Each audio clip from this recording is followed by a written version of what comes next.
So, ang ating training, we call it leadership training. Principles of leadership. Actually, ang requirements po sa training na to dapat, naka-attend ka na ng basic training. Ang tanong, naka-attend na po ba kayo ng basic training? Sino po yung first time pa lang a-attend ng leadership training na to? Kasi marami tayong iba't ibang klaseng leadership training eh. Sino yung first time a-attend? 1, 2, 3, alright? Okay. Pero requirements po, bago kayo umattend nito, dapat naka-attend ka muna ng basic trainings. So, technically, kung leadership training to, ang unang-unang requirements po rito, bago kayo umattend, dapat leader po kayo. Sir, leader na ba ako talaga? Hindi pa ako chumecheque.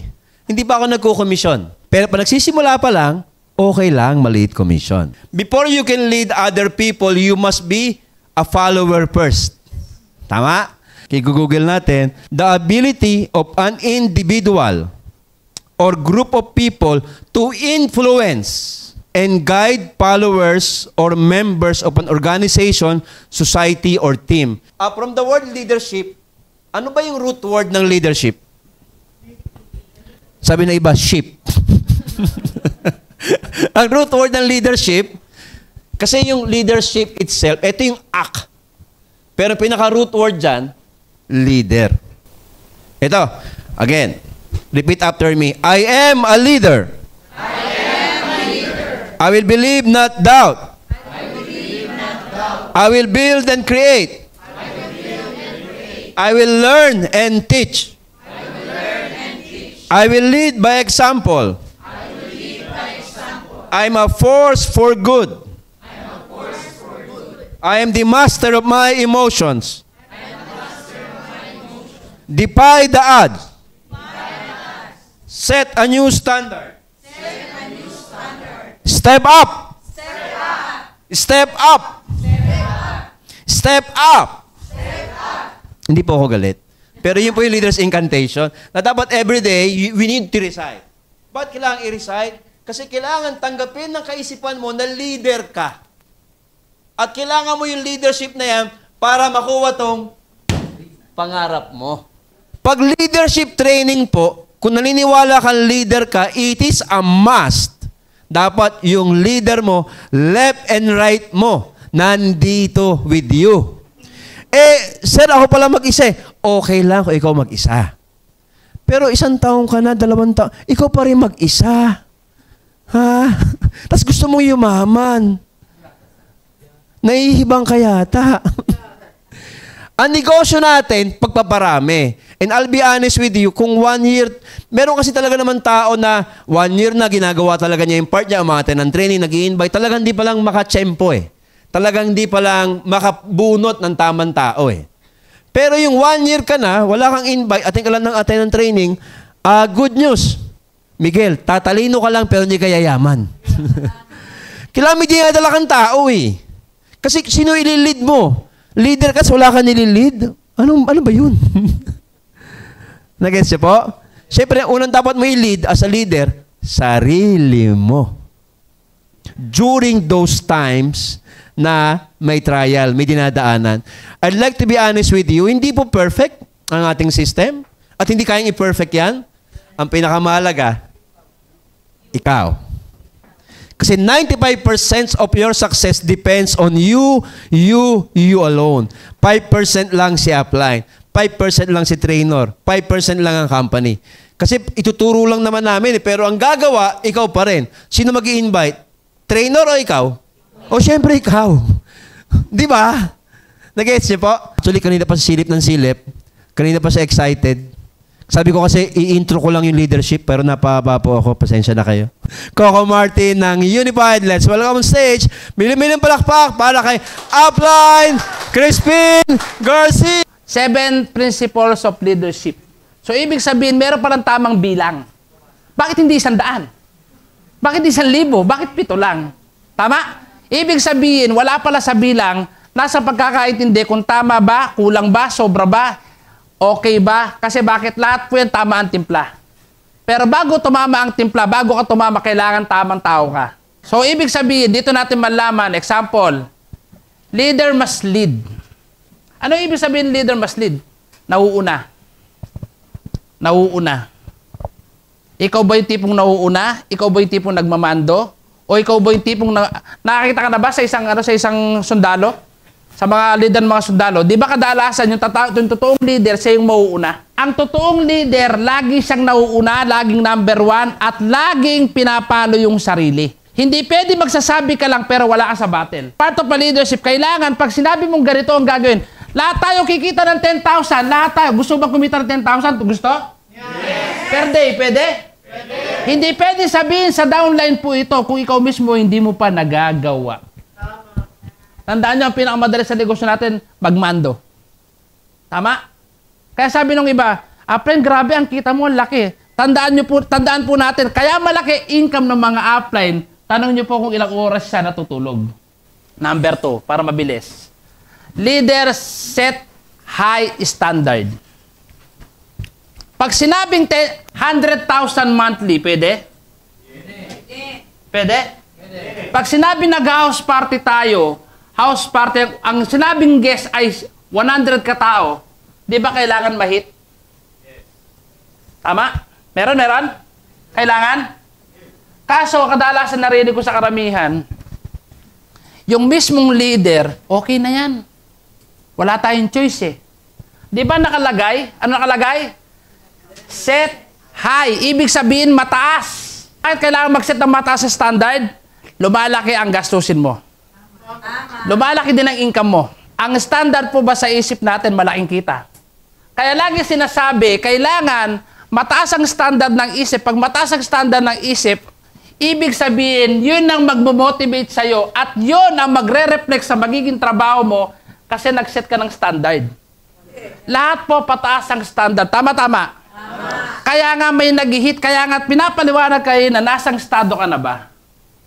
Tama? So, ibig sabihin, kaya sinabing ladder to success, pataas, kasama po yan. May nakita na ba dito nagsimula? Grabe, pagpasok na dito, lahat tayo mayaman na. Yeah. Tapos ang goal natin, maghihirap. Meron ba ganon? Wala. Kaya lagi sinasabi, bago ka mag-lead, kailangan, bago ka magsimula, i-ready mo ang sarili mo. Kasi hindi po simple ang pagkita ng milyon. Hindi po simple ang magkaroon ng kotse. Kung dati tayo nagko-commute, parang nung nagko-commute po ako, ang pamasahe ko, 100 pesos round trip. Badyo mo, round trip pa yun, ha? Ang pinakamala, pag magkokotse ka, hindi ka pwede magpagas ng 50. Nagagal ka ba? O, mama, sir, 50, full tank. Ang malala, nagagalit ka pa. Wala bang resibo to? Tama.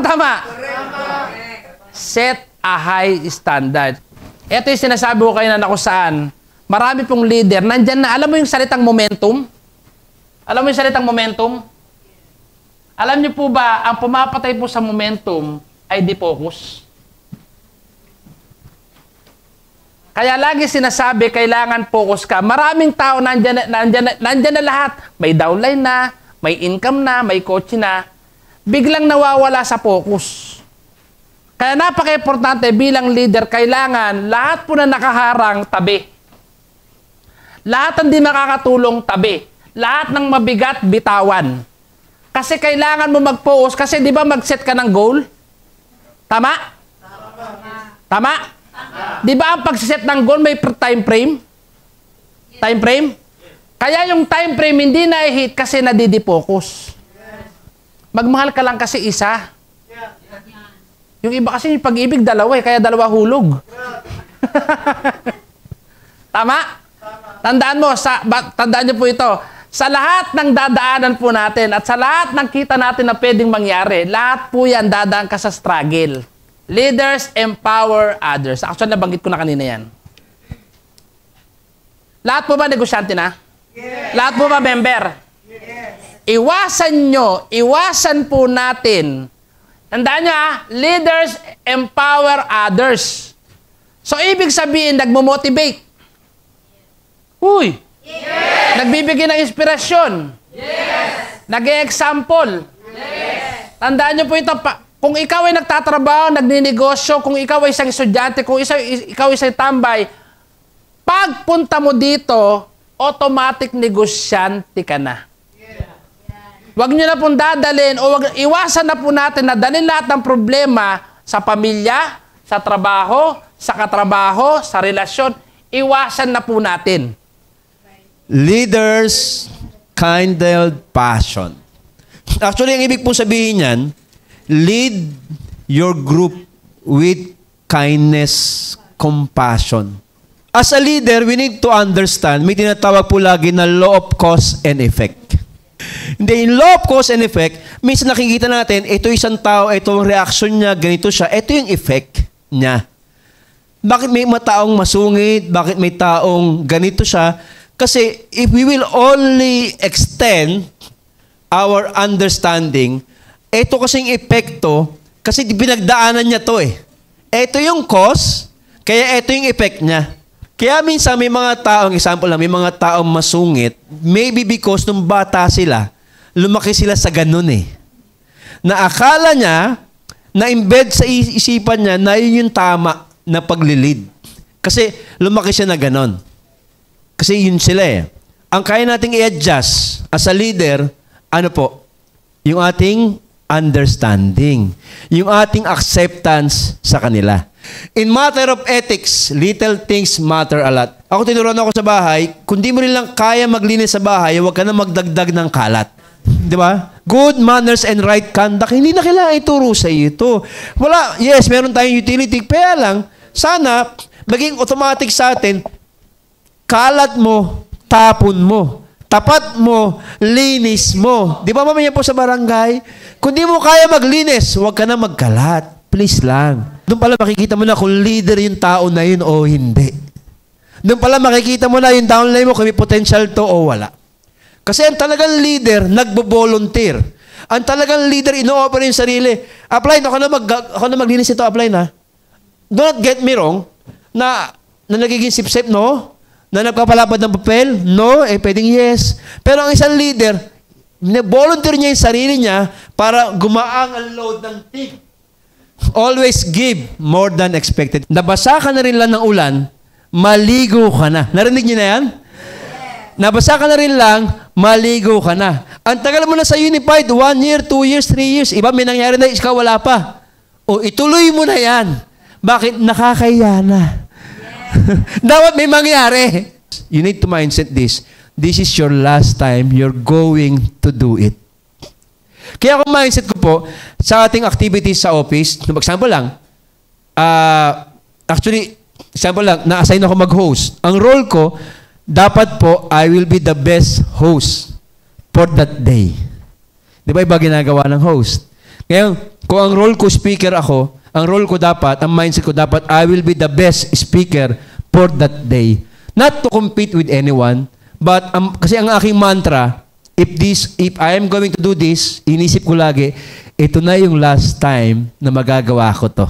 Kaya gagalingan ko na. I will give my best shot.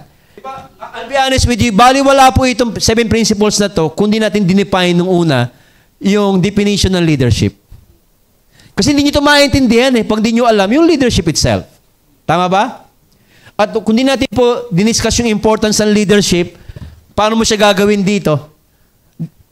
Parang baliwala din siya. I hope by now nakikita ninyo bakit kailangan ng leadership para makarating tayo sa tugatog ng ating mga pangarap. I hope by now medyo nakiking clear na po sa inyo. Do you have the power now? Yes. No. Knowledge is power only when you put it into action. Useless po lahat ito. Nagsulat-sulat ka pa, pero pag-uwi mo sa bahay mo, hindi mo i-apply. Pag-uwi mo sa bahay mo, negative ka ulit sa asawa mo, negative ka ulit sa anak mo. Di ba tinuro nga, as a leader, lead from your heart. Dapat ikaw yung mapagpasensya, ikaw yung mapag-unawa. Pero pag-uwi sa bahay, aawayin mo na naman asawa mo, aandarin mo na naman. Baliwala lahat. Again, knowledge is power only when you put it into action. Mga kaibigan, mga kapatid, magandang gabi sa inyong lahat. Magmahalan po tayo. To God be the glory. God bless everybody. Ingat kayo pag-uwi.